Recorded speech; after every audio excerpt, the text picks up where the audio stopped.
I'm going to use this video to test out my hypothesis, something that I've been batting around in my head, and I thought I'd put it up. And it's not nearly as thought out as it might be, but it might be good to get some response to it, some feedback, before I try and overly refine it in my head, right? So if I'm crazy, you can tell me I'm crazy or whatever. And usually when I do these videos, I've already sort of worked out the title or some kind of conceptual packaging, but I haven't done that for this one. So hopefully by the time you see this, I will have come up with something like that. So what I say is going to make sense, and I won't have to, overly explain the context of what I'm doing here. Generally, it's a speculation upon certain adaptations that males and females have as a response to what I guess I'm going to call low breeding prospect males. That's not a great, but LBMs, low breeding prospect, LBPM. This isn't working. But anyway, that's the idea, low breeding prospect males. And you'll see what I mean by that in a minute.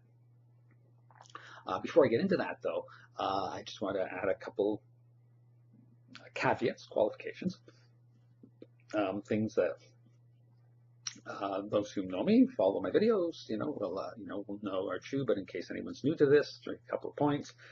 So I'm a pretty staunch self-esteem guy. I believe, I follow Dawkins' line that you have to explain evolution in terms of the replicators, the impact of the behavior on the part of the vehicles that are the multicellular organisms. That behavior impacts upon the replicators. That's the driver of all evolution. And yet, despite that, you still can have group effects. This should not be confused with the idea of group selection. I don't see any credible claim for group selection in sort of a hard sense. Those who try to defend it do it on some very esoteric sort of mathematical models and stuff. But as part of an ongoing concern in the natural world, it seems that the effects have to take place at the level of the replicator within the individual multicellular organism. But as I say, you can have group effects, right? And in which people are not getting direct reciprocity from their input, but they gain it at a social level. So, morality is an obvious example of this. Richard Alexander's book, The Biology of Moral Systems, makes this argument for how morality can come to exist. And the idea is that there's more to it than this, but part of the idea here is that insofar as people engage in moral policing to maintain social norms which are beneficial to the group, then everyone gets some kind of benefit from this. You may not get a direct benefit if you morally sanction someone who's violated social norms. You may not get any direct benefit from this. But insofar as a lot of people have the adaptation to do that themselves, if those social norms are actually good for the group and therefore good for you because you're part of the group, then you can have sort of a group level social effect or something that's driven strictly by the benefits that come to the selfish genes, the replicators within the individuals. So it's important to sort of keep that in mind as I go forward here. So you shouldn't be confused with this sort of crude group selection theory. This all has to be filtered back through the genetic interest of each individual in the group, and these kind of practices will only be sustained insofar as they help the group maintain some kind of advantage, and that advantage filters through to enough of the individuals in the group for this behavior. In the case I'm given here, moral sanctioning, or moral policing of social norms will be beneficial insofar as enough people are getting the benefit that come from it. So important to keep that in mind for what I'm going to say here.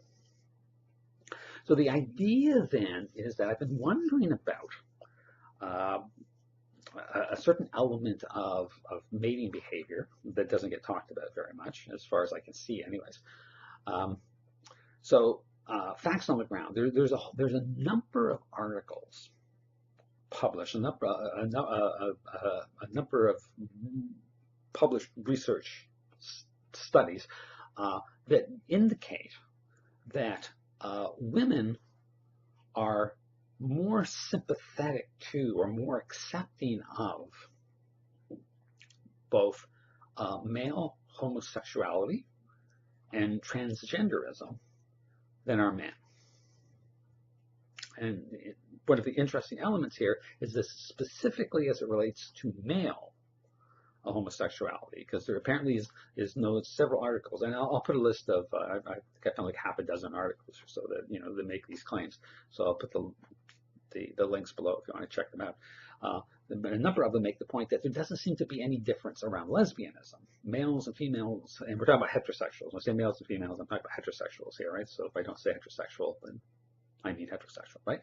So males and females seem to have about the same level of attitude towards lesbianism. The difference is in male homosexuality, where women seem to be more accepting and or even encouraging. And this is true in transgenderism too. So, excuse me. So there's a number of interesting things here. I mean, why is there a difference between male and female heterosexuals in the first place, and why does that difference focus on assessment or judgment of males, and why? And what's the explanation for the difference? Why is there this difference? Right. So a lot of interesting questions here.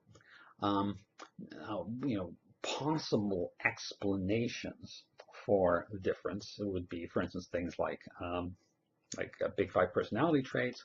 Women are higher on agreeableness, and so they may be just more generally open to be nicer to people.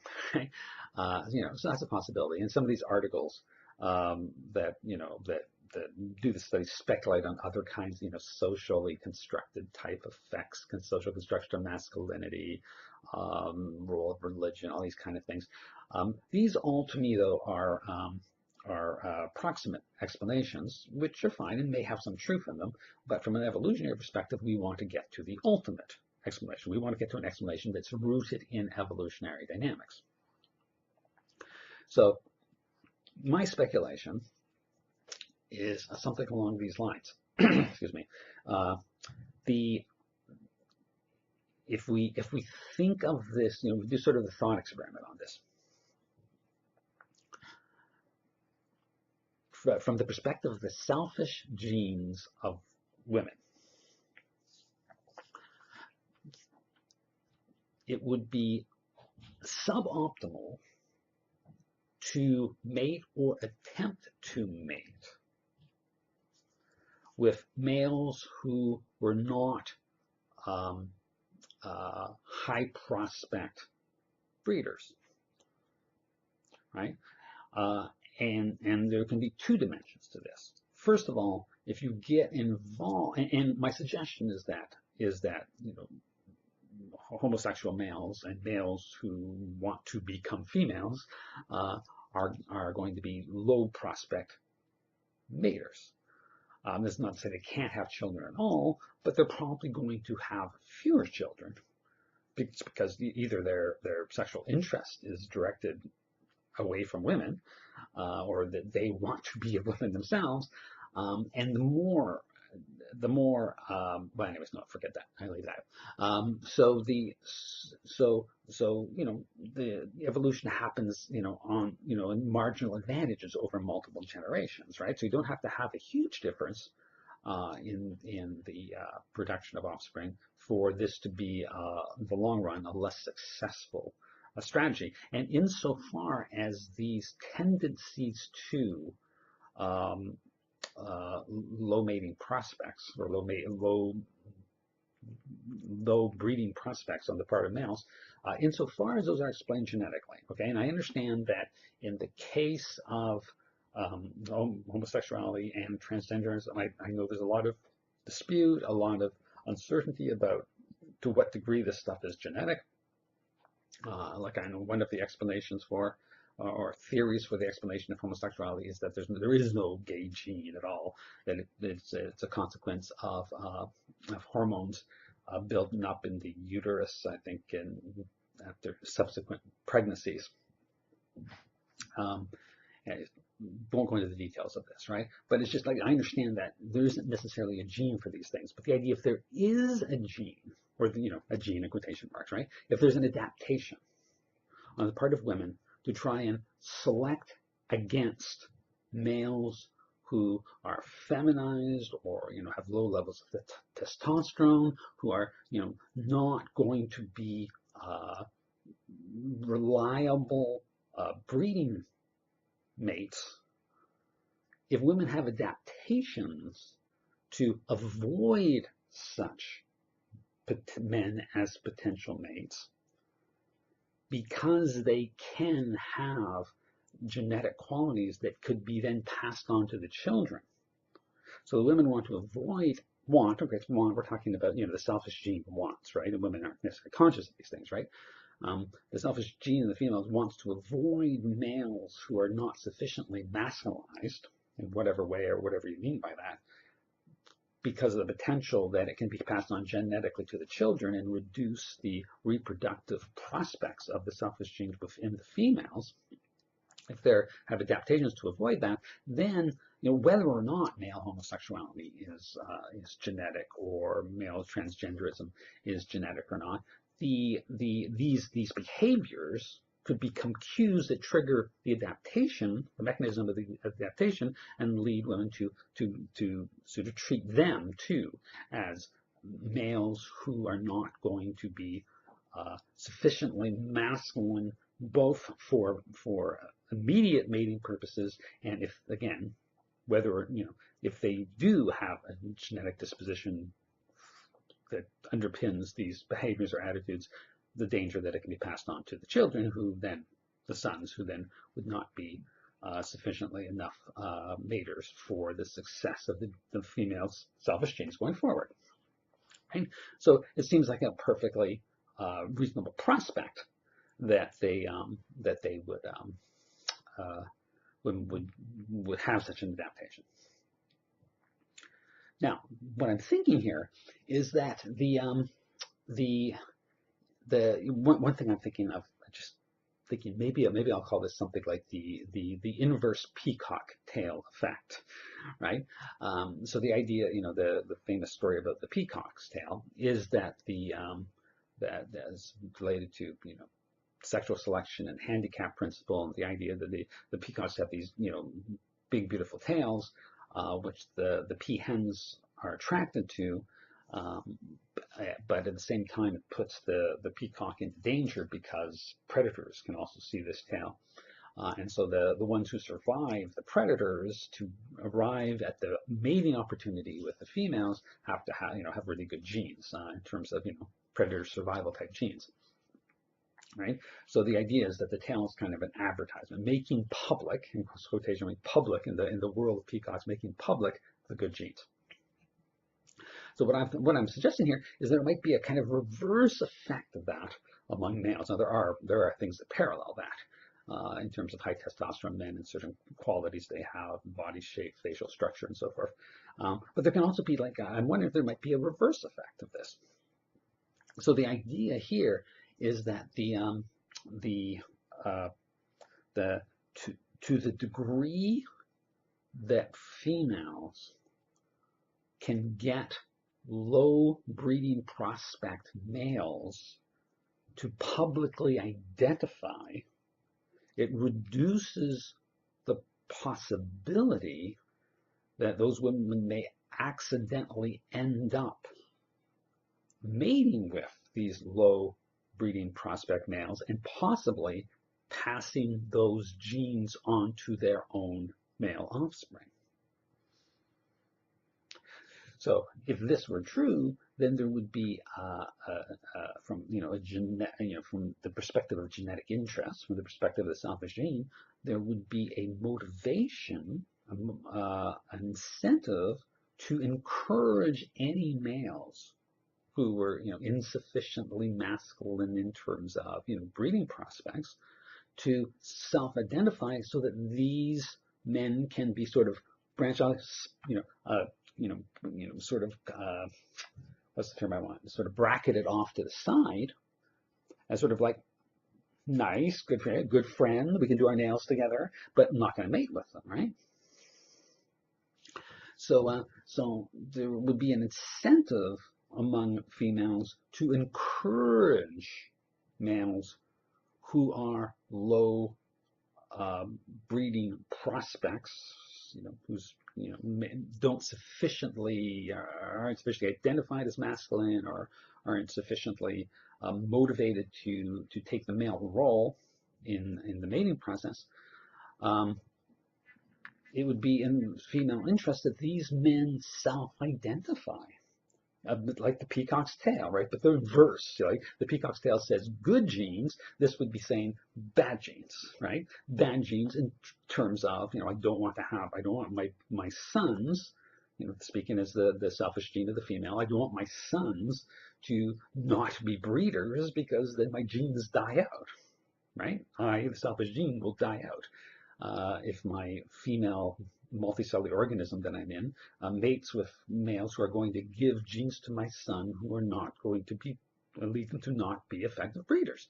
So it's in the interest of the selfish genes of the females that these men who are not prone to this behavior, to whatever degree it may be a genetic disposition, that these self-identify. Like a peacock's tail, except like I said, in reverse. Saying don't mate here. The peacock's tail says mate with me. This is encouraging the high female acceptance of male homosexuality and transgenderism is encouraging males to self-identify as low mating prospects. Right? Now, that sounds devious and Machiavellian, but I mean, I'm not saying that women think, obviously the idea isn't that women think this consciously. They don't have to. I mean, they might. I'm not saying they would never think this consciously. In fact, I'm sure some do think this consciously, but that's not necessary for what we're talking about here, right? We're talking about evolved adaptations at the, at the level, of evolved psychology, adaptations at the level of evolved psychology that are sculpted to encourage certain kinds of behaviors which are going to be beneficial to the women. Again, this is like the example I gave with morality. Just because any one individual engages in the moral policing of social norms doesn't mean they're going to get a direct benefit from that.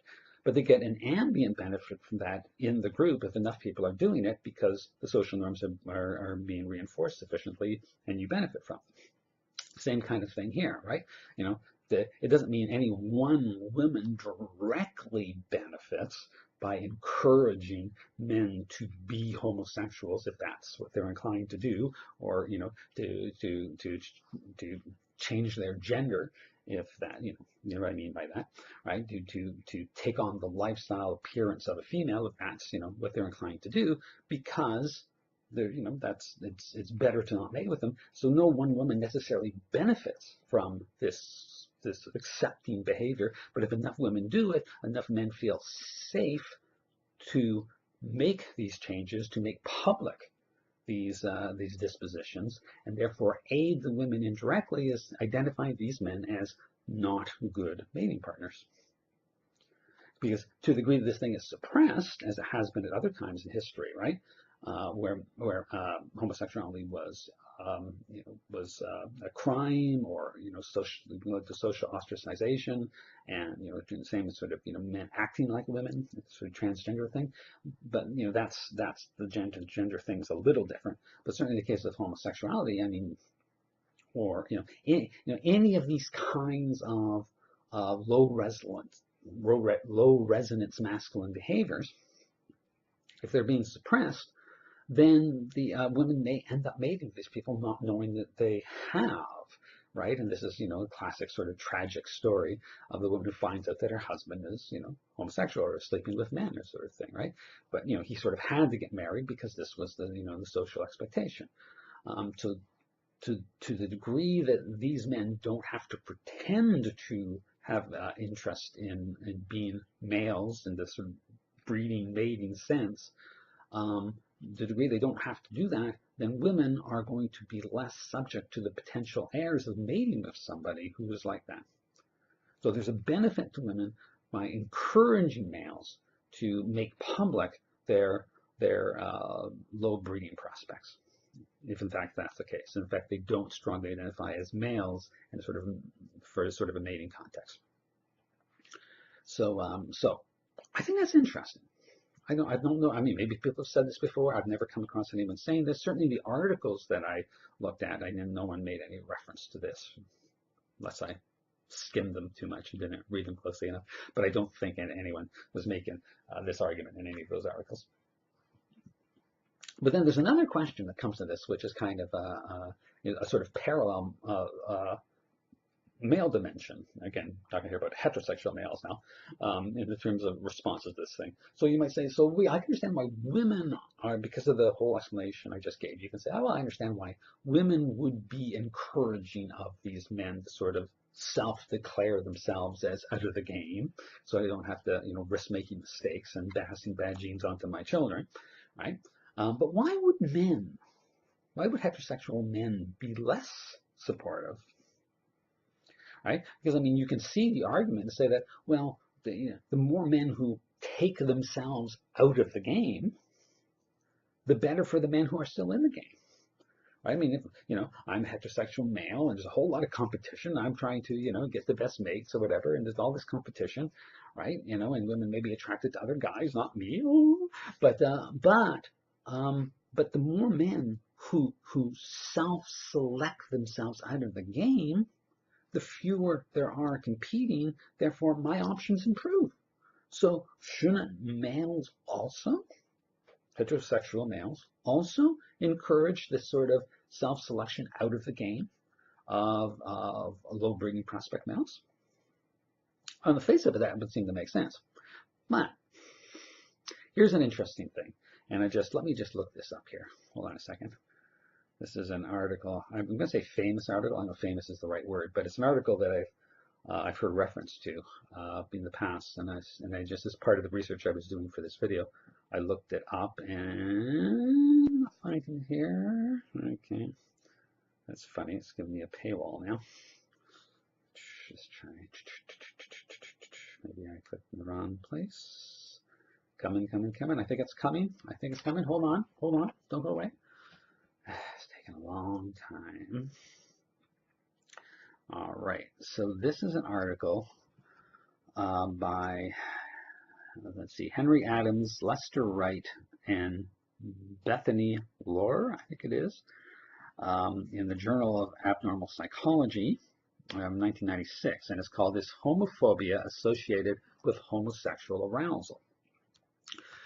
So what they did in this study was that they took a group of men and they identified sets within the overall group of men, or they divided them between those who had strong, what they call homophobic, so let's say, negative attitudes towards homosexuality, and particularly male homosexuality, negative attitudes towards homosexuality, and men who not. And then they did this experiment where they put these instruments on their, this is true, I'm not making this up. They put these instruments on their penises to measure the engorgement of their penis, and they showed them pornography. And it turned out that the men who were most explicit about what they're calling homophobic, the negative judgments of male homosexuality, those same males are the ones who had a reaction of penile engorgement in relationship to being shown homosexual pornography. Right? So, this kind of fits. And a lot of people won't be surprised by this, right? Because, often it does, a lot of the sort of anti-homosexual attitudes of some males does have the feel of special pleading to it, right? Like, it seems to exhibit a kind of insecurity. This is not a particularly new speculation. People speculated upon this in the past, but it is interesting. If it turns out, so if we're trying to understand why fewer males are supportive of these males, excluding and taking themselves out of the mating game, why, why wouldn't more males be supportive of this since it reduces the competition? Well, maybe it's the difference there is a set of males who actually have those inclinations themselves, and this research would suggest that that is the case. And the reason being is that they don't want to be excluded, right?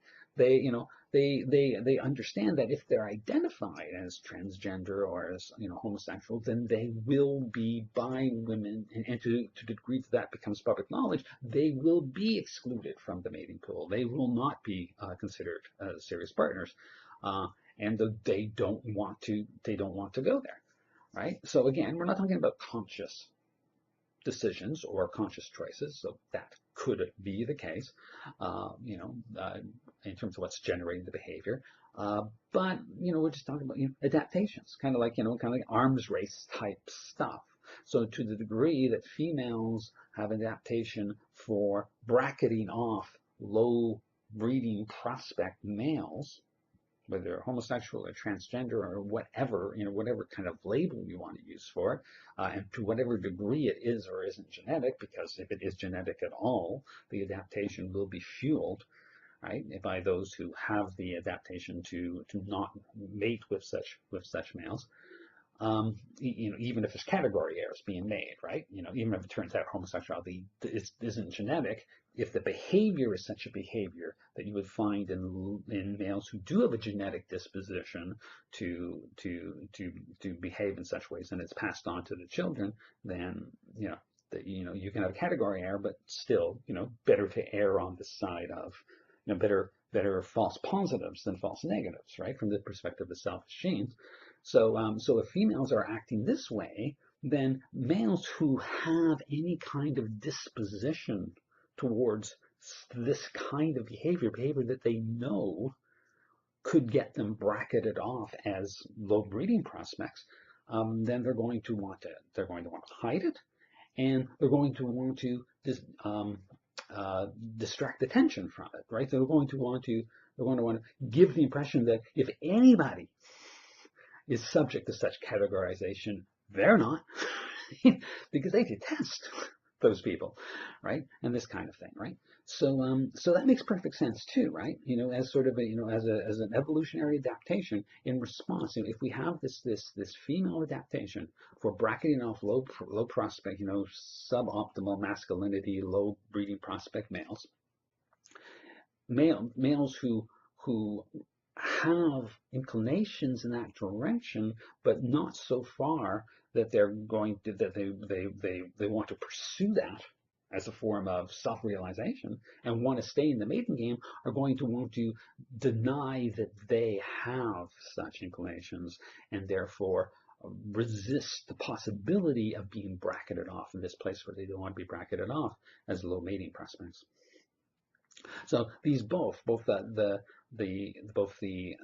high female level of acceptance of these kinds of behaviors on the one hand, and the lower acceptance, but especially as it turns out among men who have certain erotic dispositions that lead in the direction of these sort of outside of the mating game dispositions, that these males are going to resist being categorized and put on a social demonstration resisting the idea that they can or should be categorized in such a way. So both these things, both the high female acceptance of these kinds of behaviors, attitudes, lifestyles, and the resistance particularly on the part of males who actually have dispositions that leave them leaning in that direction, that these both can be explained as kind of adaptations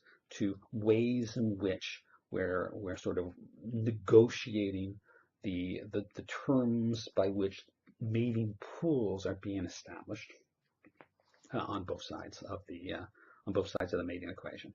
So there you go. I think there's something interesting there. I don't know. I would love to hear back from people about what they think about this. So that's it. We'll catch you down the road. For now. Ciao.